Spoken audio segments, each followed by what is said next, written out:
Wakati ndugu zangu wapendwa katika Kristo, tunaadhimisha mateso ya Bwana pamoja na kifo chake katika Ijumaa Kuu. Hapo jana tuliadhimisha karamu ya Bwana. Tulimwona Yesu Kristo aliyewaosha miguu wanafunzi wake. Tulimwona Yesu Kristo aliyewalisha wanafunzi wake. Na huyu Yesu Kristo akatoka, ni huyu leo tumeshuhudia na tumesikiliza kwa makini Injili ya mateso ya Bwana na kifo chake. Kwa kusikiliza kwa umakini, tumeona makundi mbalimbali. Lakini kwa namna ya pekee tunamwangalia Pilato, ndio hakimu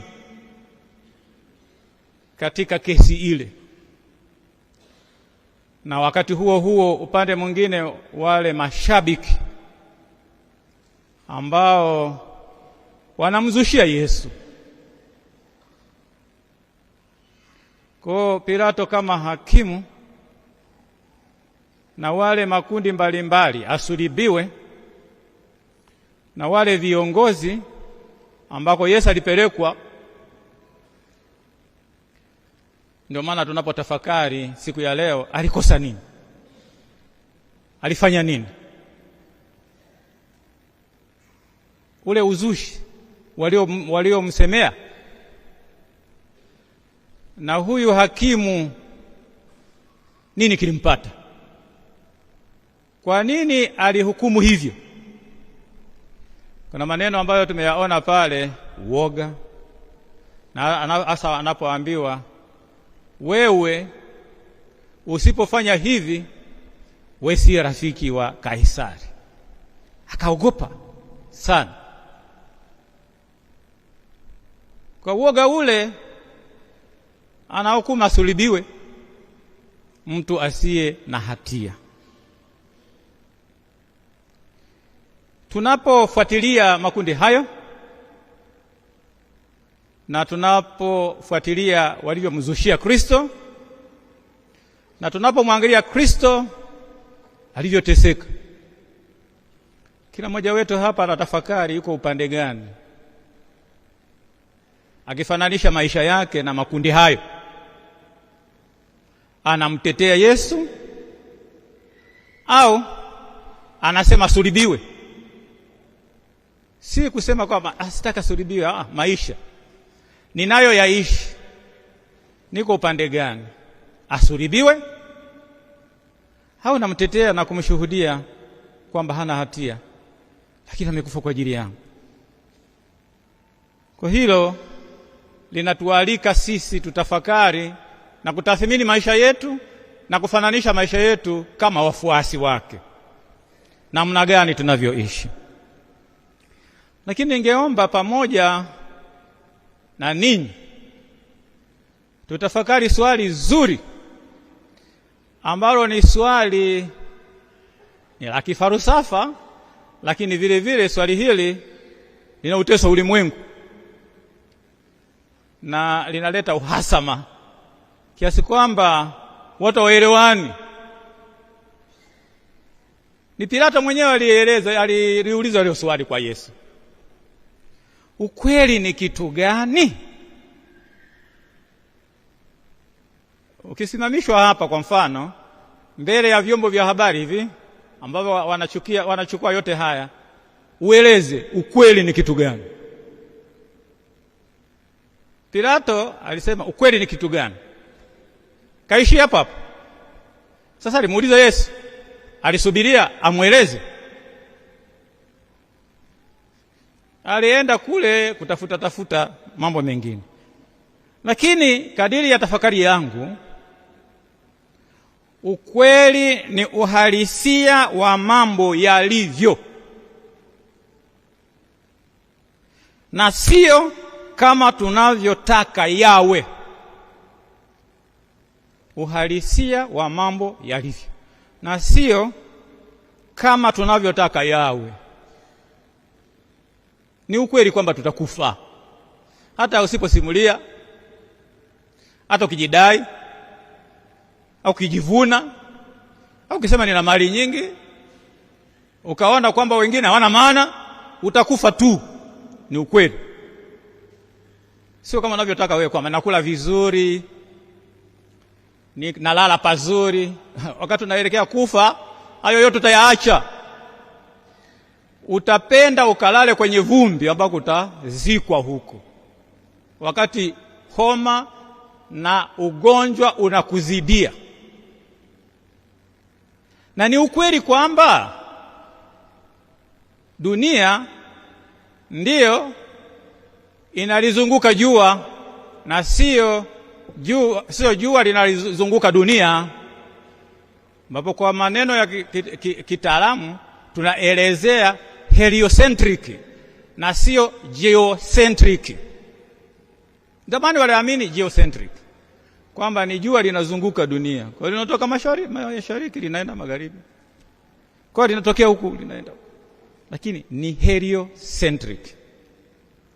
Kwa hiyo jua liko pale, ni dunia inalizunguka jua. Ni ukweli. Na hata kama nikisingiziwa, ni ukweli kwamba nimesingiziwa, sijafanya hicho kitu. Hata nipelekwe mahakamani, sijafanya kitu hicho. Hata wakunyanyase, sijafanya. Utabaki ukweli, sio ulazimisha hata ufanye nini. Na tena wanaoangalia mwenendo wa kesi yako hiyo na ulimwengu mzima utakushangaa. Angalia huyu, mbona anatia aibu katika kesi hii? Ni aibu, lakini ukweli ni uhalisia wa mambo yalivyo, na sio kama tunavyotaka. Watu wanatafuta ukweli. Kwa nini tunasoma? Wanasayansi wanafanya utafiti mbalimbali, na tafiti wanazozifanya zinatusaidia sisi kama katika magonjwa mbalimbali. Kuna kipindi tulikuwa na COVID-19. Tulivaa mabarakoa, hata tukipita hapa sura zetu zieleweke. Unaweza kufikiri wanyama gani hawa wamekusanyika hapa, kumbe ni binadamu. Sasa ya mibarakoa hiyo. Wanasayansi waliweza kufanya utafiti, wakatuletea dawa. Tuna malaria wakati mwingine, dawa gani zitusaidie? Na ukisema hunywe dawa unaondoka. Watu wanatafuta ukweli katika kusoma. Lakini katika kutafuta ukweli huo wanaposoma, wengi hawana ujasiri wa kukubali, kutokana na hofu wanayokuwa nayo, hasa kubomoa misingi ya walichokuwa wanafanya kwa muda mrefu. Kwa nakatae. Na ndio maana tunasema kwamba elimu si kwa sababu umeenda darasani, si kwa sababu una ma PhD, si kwa sababu darasani ni msomi, ila elimu imekukomboa. Elimu inakusaidia uishi vizuri na watu. Kama dhamiri yako ni hovyo na watu wanakuita mnyama, au unaenda kinyume na elimu yako na isaliti, wewe ni waajabu. Unakuwa waajabu. Na ndio maana hata katika mambo ya siasa, ukiangalia neno lenye siasa, politics, ni zuri sana, lakini binadamu amelipotosha, limekuwa uongo. Ili niwe mwanasiasa niongee uongo, sasa ni kinyume cha ukweli. Ni kinyume cha ukweli. Hata tukutane kikundi fulani kwenye siri, kwenye giza, tujadiliane pamoja katika siasa hiyo, na tukatangaze mbele ya watu kwa 1, 2, 3, uongo ni uongo tu. Ni ukweli kwamba huu ni uongo, na hautusaidii kwenda mbele. Ujasiri wa kukabili ukweli. Ukweli unauma. Na kweli unapouma unaponya, na unapokuponya unakuwa huru. Ni sawa. Kuna kipindi fulani tulikuwa tuna dawa inaitwa chloroquine. Hii dawa hii kosea kunywa uone, unaweza ukakatisha dozi, lakini unataka kupona. Kikavumilia ukainywa ukamaliza, unapona, utapata malaria. Ukweli unaponya. Ni mchungu lakini unaponya. Kwa upande mwingine ukweli ni mtamu, na utamu wake huu kama asali kwa pale ninavyotenda katika ukweli. Ninapotenda katika ukweli. Ndio maana mfano mzuri, Mtakatifu Agustino aliishi maisha mabaya akiwa mtoto, na kwa sababu hiyo alipoendelea kusoma alianza kutafuta ukweli, na kwa sababu alisoma sana aliona kwamba hivi sifa zitanisaidia. Akaona pale haina maana, kazi niliyo nayo, ajira hii itanisaidia, hamna maana, kisha wakati nitastaafu kuna msemo nasema kwamba unapopanda juu uwe mzuri kwa watu kwa sababu utakutana nao unaposhuka chini. Utakapokuwa ulaiani, mnapigana vikumbo na wale uliowanyanyasa, wale uliowatesa, kutokana na cheo chako, kutokana na kazi yako, kutokana na unayofanya, unarudi kule chini. Kwa aliona kabisa ajira haina maana. Akasema sasa nifanye nini? Akaendelea na safari yake, akajiunga vikundi mbalimbali vya dini, lakini havikumsaidia. Katika safari yake alidharau sana maandiko matakatifu. Hayajaandikwa kwa weledi, maandiko yameandikwa kwa weledi, yaandikwa yanavyoelezea Mungu, yanaeleza kiajabu ajabu. Na kwa sababu hiyo alipoanza kusikiliza wanaohubiri alianza kupata kitu, na aliendelea katika safari hiyo. Mwisho wakati aliweza kukutana na ukweli, na ukweli ni akakuta ni Mungu mwenyewe. Akaona kwamba ni hekima ya Mungu hiyo katika Yesu Kristo, na aliahidi kwamba nikiupata ukweli nitaambatana nao na nitajitolea kwake. Na kweli aliacha yote akaambatana na ukweli. Wale wanaoendesha madereva wanajua U-turn. Alifanya U-turn ya maisha, akawa mwingine, sio yule tena wa ujana. Akaelewa. Ndio maana katika maisha yetu na katika safari yetu tunajua katika maisha hayo kuna sehemu 4 ambazo tusipokuwa makini tunaweza tukapotea, tusielewe tunakoelekea. Sehemu ya kwanza katika maisha yetu, kuna sehemu ya uwazi. Yaani kwenye maisha yetu kuna mambo tunayofanya hata watu wanafahamu na sisi wenyewe tunafahamu. Watu wataongea juu yetu kwa sababu wanafahamu, na sisi tunajua kwamba tunachokiongea, tunachokifanya ni hiki, tunakifahamu. Lakini sehemu ya pili ni asiri, ambapo ninavyofikiria sitaki mwenzangu asikie, aelewe. Ndio maana mtu anaweza kaa anapanga humo ndani anataka muue mwenzake, hakuna atakayejua, ni yake sirini. Na anaweza akasema kwamba leo haya yananipa huzuni, siri yake, hisia zake na vitu kama hivyo. Hiyo ni eneo la siri ambalo ni hatari sana, kwamba usipokuwa na mtu ambao unaweza kujifunua kwake, unaweza au ukapoteza maisha kutokana na uzembe wako, ukapata ugonjwa unaoficha, ukawa na kidonda kinaozesha mguu wako kwa sababu huna mtu wa kumshirikisha. Lakini kishirikisha eneo hilo, watakusaidia watu hawa kuweza kwenda vizuri. Lakini tuna eneo la ujinga. Eneo la ujinga ni ile eneo ambalo watu wanajua ninachofanya ni hovyo, lakini mimi naona sawa. Na watu wa mtindo huu, hata eneo hilo linatesa sana. Nasema kama unataka kweli uweze kufanya vizuri katika maisha yako, uweze kuishi inavyotakiwa, katika hilo sikiliza watu wanasema nini. Wanasaikolojia wanasema ukifungiwa ndani ya chumba usitoke kokote, utaonekana mzuri, lakini utakapotokea, unavyotembea sana, anatembea kwa majivuno, unavyoongea sana anaongea kwa malingo, unavyofanya sana ana kiburi.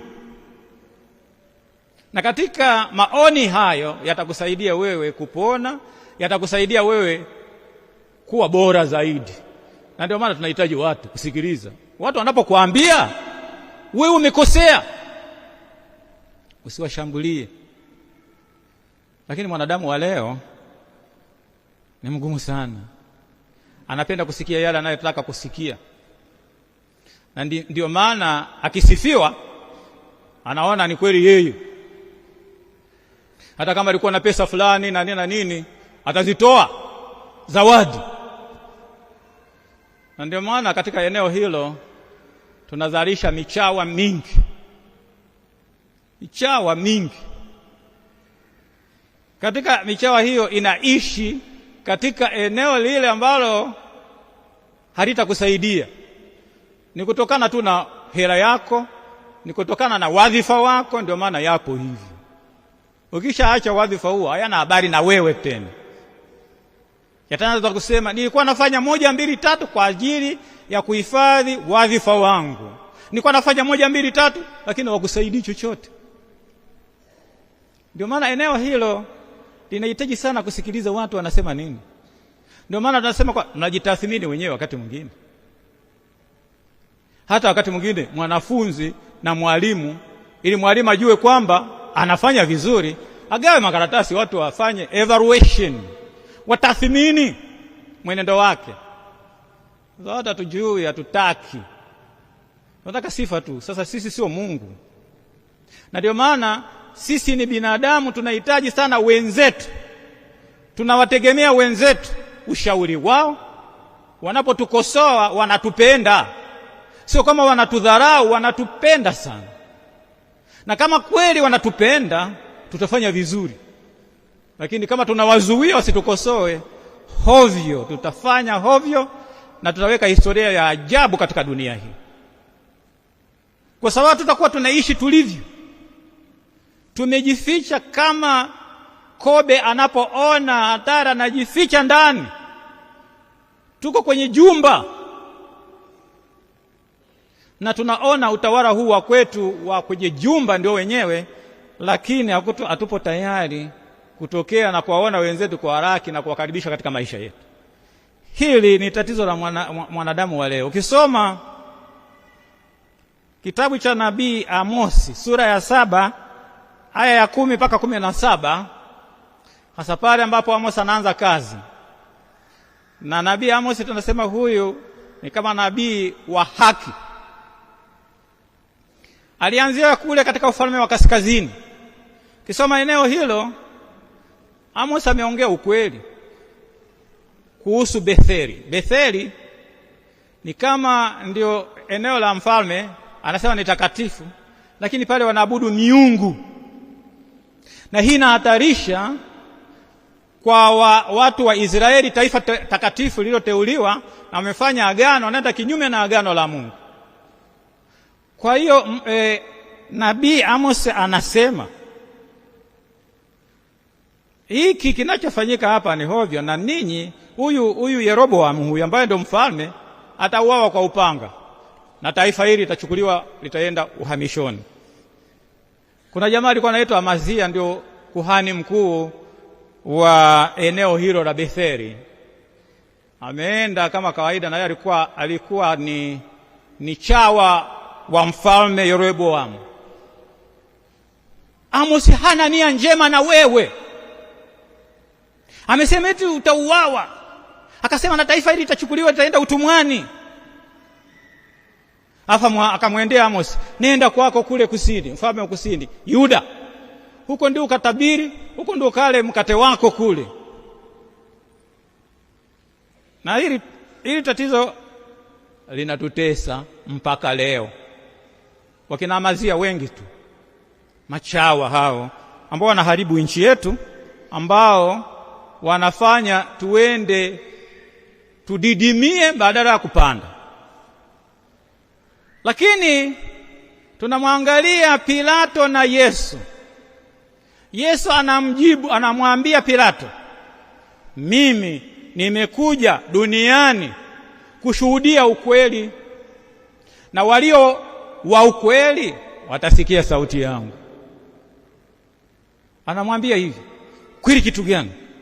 Lakini sasa kaangalia, Yesu amekuja kushuhudia ukweli katika dunia hii, na vile vile walio wa ukweli watasikiliza sauti yake. Tunajua sisi ni wanadamu ambao tumeumbwa kwa sura na mfano wa Mungu. Katika kitabu cha Mwanzo sura ya kwanza ya aya 26, Mungu anasema, faciamus hominem ad imaginem et similitudinem nostram, na tumfanye mtu kwa sura na mfano wetu. Ndio kweli, sisi ni sura na mfano wa Mungu, lakini tumekosa. Nafsi zetu zimejeruhiwa, tunahitaji mkombozi. Yesu Kristo alipokuja, dunia hii iligawanyika. Kuna wale ambao wamewekwa pembeni, kuna wale ambao wako juu. Na ndio naona ama Mafarisayo walipokuwa wanasema asuribiwe, asuribiwe, asuribiwe, wote kwa sababu alijua kabisa alivyoongea ameleta kitu kipya. Sasa watapata heshima tena, asuribiwe, asuribiwe, wanaenda hivi. Kwa tunaona mwanadamu ni sura na mfano wa Mungu, imago Dei. Lakini tunaangalia ulimwengu ni vestigium Dei. Manake tunapouangalia huu, tunaweza tukaangalia tukamtrace Mungu katika viumbe vyake. Vestigium Dei, uumbaji, ni uumbaji wake. Kwa imago Dei, manake sura na mfano wa Mungu, imago Dei. Lakini vile vile vestigium Dei tunapata katika hii. Na ndio maana wafalsafa wa zamani waliweza kumtambua Mungu katika uumbaji. Waliangalia, kaona kila kitu kiko sehemu yake, sema bila hii lazima Mungu yupo. Na ndio maana huyu ambaye ni sura na mfano wa Mungu ni wa pekee mbele ya Mungu. Na Yesu alipoanza kazi yake kushuhudia ukweli huo, ukisoma Injili ya Marko sura ya kwanza aya 15, alisema wakati umetimia, ufalme wa Mungu umekaribia, tubuni na kuiamini Injili. Maka alijua kwamba watu wana ukungu katika macho ya imani, hawataona ukweli kutokana na dhambi. Tubuni na kuiamini Injili. Lakini alipokuwa anaanza kazi yake, aliweka mpango mkakati. Roho wa Bwana yu juu yangu. Unaposoma Injili ya Luka sura ya 4 aya 18 mpaka 19, Roho wa Bwana yu juu yangu, amenipaka mafuta niwahubirie maskini habari njema, ambao tunayowajibika. Tunaelekea kumalizia kwa rezima, matendo ya huruma. Tunafunga kwa ajili ya kuwasaidia wengine, kuwahubiria maskini habari njema, kwa tangazia wafungwa uhuru, vipofu kuona, waliosetwa waweze kufanywa huru tena, kutangaza mwaka wa Bwana uliokubalika. Jubilei, tumefanya jubilei kuu ya imani yetu mwaka 2025. Tumeyaona hayo. Kwa tunapomwangalia mwanadamu huyu ambayo Yesu amekuja kushuhudia ukweli huu, na walio wa ukweli watamsikiliza, tunamwona mwanadamu na utu wake sio kitu ambacho ni cha mshahara, kwamba anakupa mshahara utu. Hapana, ni kitu ambacho anacho kutoka mwanzo, ni sura na mfano wa Mungu. Na pamoja na kwamba ni sura na mfano wa Mungu, lakini vile vile kama sura na mfano wa Mungu amekombolewa kwa damu ya Kristo. Na haya yote yanafanya haki zake za kibinadamu ambazo ni haki msingi, ni tunasema kwamba haki za binadamu ambazo ni msingi kabisa. Naona uhuru, haki yenyewe, amani ni muhimu kwake, lazima awe nayo hayo yote. Uhuru, asianze kuwa na ogopa. Lakini sasa tunaangalia ulimwengu wetu wa leo, hata pengine hata Tanzania yetu hii, tunaweza tukamkumbuka mwanafalsafa wa falsafa ya siasa Thomas Hobbes. Ametumia sentensi kubwa, anasema homo homini lupus. Maana yake nini? Maana yake mwanadamu amekuwa mbwa mwitu wa mwanadamu mwenzake. Kutokana na vitendo vyake mwanadamu huyu, anavyonyanyasa, anavyotesa, na wakati mwingine katika mwanadamu huyo na katika kundi, ndio maana tunaangukia kwenye dhambi ya jamii. Dhambi ya jamii ni kubwa sana, ambayo kila mmoja lazima atathmini na aweze kufanya tafakari ya kina. Dhambi ya jamii, ninachangia vipi kutesa wanyonge? Unaweza ukawa unachangia katika kubambikiza kesi kwa watu, ili watu hawa waadhibiwe bila hatia. Dhambi ya jamii. Na wakati mwingine dhamiri zimekufa. Na wakati mwingine tukiangalia, tunaona tunaishi kama Mungu hayupo, hata kama tumebatizwa. Sasa Yesu alituambia katika Injili ya Mathayo sura 28 kwenye ile aya ya 18, 19 hivi 20 pale, enendeni ulimwenguni kote mkawafanya mataifa yote kuwa wanafunzi wangu, mkiwabatiza kwa jina la Baba na la Mwana na Roho Mtakatifu. Kila mmoja na wajibu, kila mmoja anawajibika kumtangaza Kristo. Ndio maana wakati mwingine tunaanza kusema sasa mpaka wako ni huu. Kuna msemo unaoongelewa hata katika jamii yetu, viongozi wa dini wanachanganya dini na siasa. Sasa mimi Mkristo wangu ni yupi na ni wakati gani anakuwa Mkristo wangu? Kwa hiyo nimwache Mkristo wangu huyu anachungulia jehanamu kwa vitendo vyake viovu? Nisimkemee? Nisimwambie tenda haki? Nisimwambie kwenye siasa yako hiyo unayoifanya unaongea uongo tu, umtangazi Kristo ili nimuokoe? Wakati gani huyu ni muumini wangu na wakati gani huyu sio muumini wangu? Wakati unaweza kusema huku kwenye serikali msisogee ninyi na waumini wenu. Sasa waumini hawa wako wapi hewani? Mimi namuona muumini wangu anafanya vibaya, muumini wangu anasaliti imani yake, niseme uko kwenye siasa, sasa hizi uko kwenye siasa, nakusubiria utakapokuja kanisani na kusaidia au na kuharibu? Napofika mbinguni ulikabidhiwa kundi hili wewe, cheko alivyokuwa anafanya, cheko alivyokuwa ananyanyasa. Ukienda labda hospitali, cheko alivyokuwa ananyanyasa. Ukienda kule serikalini, angalia walivyokuwa machawa. Nisikemee hilo? Sasa wewe Mkristo wangu, wewe acha uchawa, ishi katika ukweli, mtangaze Kristo. Kristo anataka haki, Kristo anataka amani, si ushabiki. Kristo anataka tuendelee mwili na roho, si kujinufaisha. lakini tunajitoa ufahamu.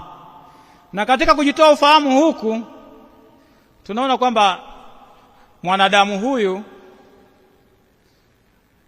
akienda kanisani amevaa shati la kanisani, akienda kwenye siasa amevaa shati la siasa, lakini huyu ambaye ni sura na mfano wa Mungu ni mzima mzima huyu. Na ndio maana tukiangalia kwenye kitu kinaitwa social justice, lazima kuhakikisha kwamba kuna usawa. Binadamu wote ni sawa, na sisi ni wazazi, tuna watoto wetu. Tusijiangalie sisi wenyewe tukawa wabinafsi, na katika ubinafsi huu tukajinufaisha sisi. Vizazi vijao wanasema, jamaa vipi, walikuwa vipi? Walikuwa mamonster. Mbona walitesa sana watu hao? Mbona walijibigizia mali? Mbona walikuwa na vikundi vya kujadili watu? Mbona kila mara walikuwa wanapiga makofi? Maana leo hii mtu akisema tu, mtu akafanya leo, sasa namwangalia nasema, huyu jamaa samesoma huyu. Sasa elimu imemsaidia wapi? Tunategemea kwamba huyu msomi ambaye ametumia hela za Tanzania hizo katika kusoma kwake huko aikwamue Tanzania. Kama ni mwanasiasa afanye vizuri siasa, kama ni mwanasayansi afanye vizuri utafiti, tuende mbele. Tutaenda mara ngapi India kwa ajili ya moyo? Sasa siasa inaingia kila sehemu, inaingia hospitalini, inaingia kokote kule. Hata mihimili yenyewe sasa siku hizi huwezi kaelewa ni upi muhimili ambao umesimama. Kienda bungeni, ukweli ni kwamba watu hawana tena kitu kinaitwa interest ya kusikiliza. Sasa kama mnasifu tu, anayesifiwa si Mungu. Sasa ukimweka mwanadamu ni Mungu, kosa kubwa sana. Na ndio maana tunao wajibu kama viongozi wa dini kufufua dhamiri za waumini wetu. Unaweza kushangaa muumini anamsaliti kiongozi wake wa dini. Kama Yuda hana hata aibu, ameshika mienge na yeye anaenda huyo. Tayari anaenda kumbusu. Tunaweza tukaingia hivi na sisi. Dhamiri zetu za kufa. Lakini yana mwisho haya. Yana mwisho haya. Angalia yaliyompata Yuda. Alijinyonga. Na sisi tunataka tujinyonge. Kwa sababu ya kusema nani kuwa mchawa. Kuna wakati fulani nilielezea na sasa, jamani, zamani tulikuwa tunaogopa sana chawa.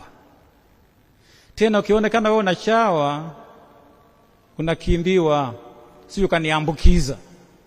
Lakini saa hizi ukiwa na chawa wewe ndio wewe. Minyama na kunyonya mpaka unakiona cha moto. Wewe ni mzuri katika dunia hii, kumbe huna lolote. Kumbe huna lolote kwa sababu hii michawa inanyonya tu uchafu wako. Hakuna uzuri wowote hapo. Ndio maana tunasema ukweli unaleta maendeleo. Ukweli unaleta maendeleo. Ndio nasema fundamental properties of being.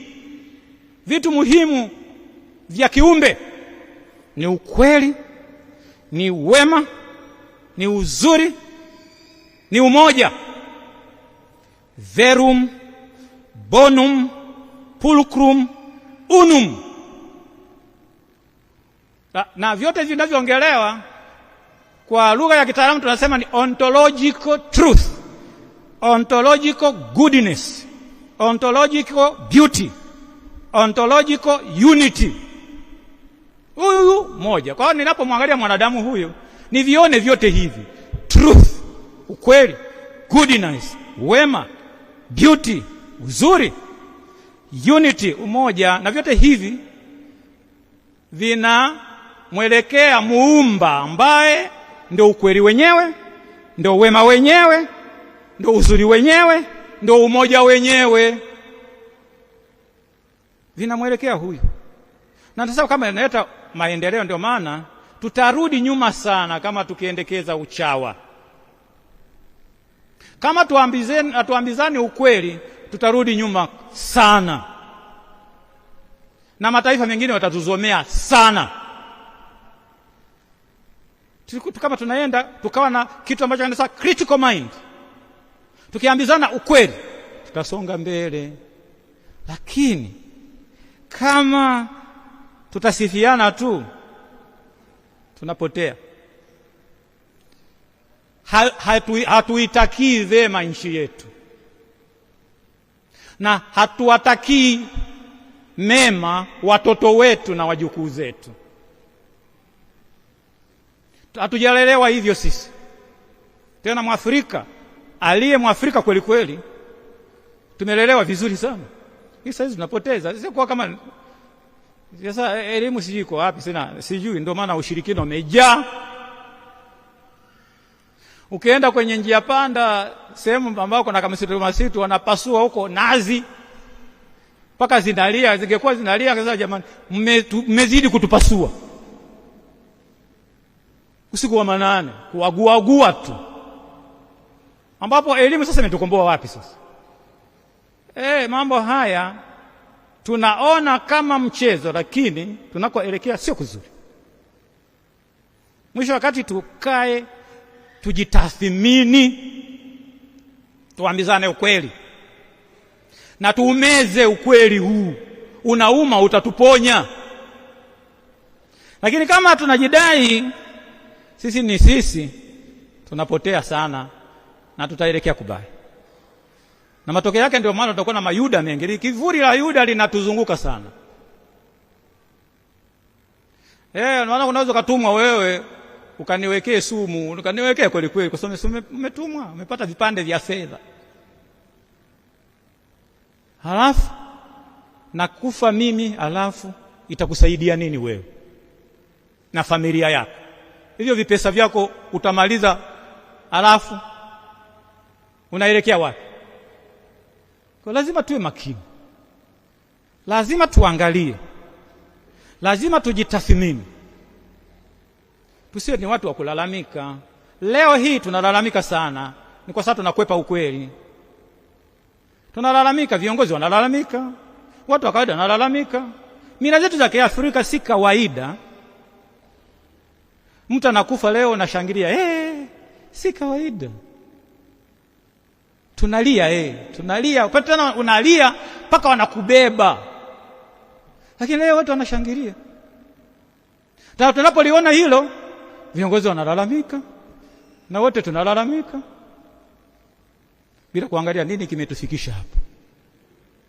Unapotaka kutibu malaria, unaweza kunywa dawa zako leo, lakini mbu wako hapo na maji yametuama, mbu ataendelea kuzaliana tu. Utapata malaria leo, umemaliza dawa leo, kesho tena utameza tena dawa, hivyo hivyo. Baada ya kutibu kwa kuhakikisha kwamba dimbwi lile unalimaliza, wewe unaangalia malaria, itakusaidia nini? Kwa nini tumefika hapa? Kwa nini tunashangilia vifo vya wenzetu? Tukae chini, tujadili pamoja, tumekosea wapi? Na ukisikiliza hata viongozi wanaweza sasa watakiona itasaidia nini? Tuelimishane, tueleweshane. Pengine nashangilia kwa sababu hakuna naye niangalia. Pengine haki yangu haijatendeka, ndio maana nashangilia. Kwa tuangalie nini chanzo kinachotufanya tuwe tulivyo. Kwa nini tumefika katika hali hiyo? Ukweli utatuponya. Lakini tukifukia ukweli, tutaendelea kuwa wagonjwa. Na sio wagonjwa tu, tutakuwa tena mazezeta. Na tunapoelekea kwenye kuzezeta, tutakuwa na utindio wa ubongo sasa. Mikamasi itakuwa inatoka tu. Hatujui kama makamasi yametoka kwa sababu hatujui. Lakini kama kweli tuko serious, tunataka kuupokea ukweli, kila mtu katika elimu yake hawezi kuitumia vizuri kwa ajili ya taifa hili. Tusiwe washabiki. tulitendea haki taifa letu. Tulikotoka na tunakoelekea sio kuzuri. Tulikotoka kuzuri sana, lakini tumepotea sehemu. Tumepotea sehemu. Kienda bungeni, sasa wewe ukiona bunge ni wachawa nao machawa, sijui sasa kama kuna mbunge mmoja yuko hapa, inabidi angalie. Tunataka msimamie serikali, sio uchawa.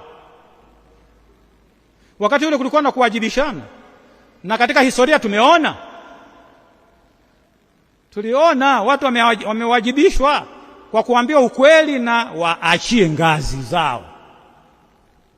Saa hizi kulalamika tu. Tutalalamika mpaka lini? Kwa hiyo lazima tuangalie kwamba ukweli unaleta maendeleo. Ukweli unaleta usalama. Na unapoleta usalama, unatufanya tujiamini kama taifa, na utaleta umoja kwa sababu tutashirikiana vizuri. Lakini tukikwepa ukweli, tutatawanyika. Hatutakuwa na umoja. Wapi na wapi siasa ni ugomvi. Maana tunasema unity in diversity. Tunatajirishana katika utofauti wetu. Lakini kama tunashikiana bunduki, itatutesa. Tunapotea, na kweli tumepotea. Tumuombe Mungu atusaidie. Kristo amekufa kwa ajili yetu. Kristo ameteseka kwa ajili yetu. Na ametuambia leo, amekuja kushuhudia ukweli. Turudi kwenye hali yetu. Sisi ni sura na mfano wa Mungu. Na tumekombolewa kwa damu yake. Na kwa sababu hii sisi tu wamoja. Na hivi vikwazo vyote vinavyoleta ubaguzi, vikwazo vyote vinavyoleta hisia mbaya, viondolewe. Ndio maana wakati mwingine kisaikolojia tunasema kwamba wakati mwingine mtu anaongea tayari una hisia ananiongea mimi. Kwenye lugha za kisaikolojia anasema paranoia. Paranoia ni hisia mbaya. Yaani ukiwaona watu wako wawili hapo wanaongea, wananisema mimi. Na wengine hata wakati fulani hata kiona TV inaongea, sasa TV wananisema mimi. Unaelekea kubaya. Akienda akiona watu wamekusanyika tu, cheki wanavyonisema mimi. Unakuwa paranoid. Tutoke kwenye paranoia tuelekee kwenye metanoia. From the lower mind to the highest mind, ambao tunakuwa critical.